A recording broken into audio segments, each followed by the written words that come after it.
Cash is king was once a powerful statement, but in today's digital world, credit runs the kingdom.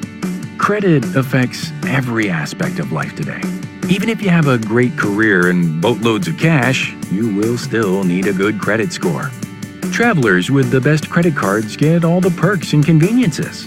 Insurance companies and potential employers look at your credit score to evaluate your habits and risk.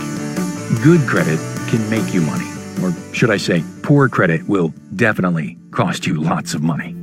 A person with poor credit will pay hundreds of dollars more monthly for a great lifestyle than someone with stellar credit.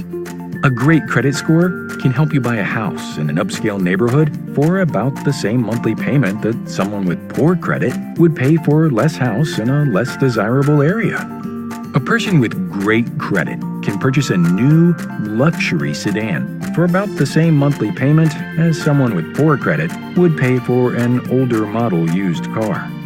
All those higher monthly payments on things like cars, credit cards, and houses can cost poor credit consumers over $500,000 during their lifetime. The bottom line is, poor credit is bad.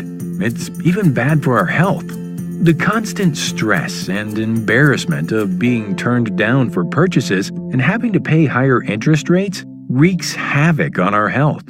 Right or wrong, people make decisions about our lives based on our credit scores. Is your credit score representing you the way you want to be represented? If not, sign up with Smart Money now and start building your dream credit score. Smart Money is a credit education system that empowers people to build stellar credit, eliminate their debt, and grow their cash flow. Get started today.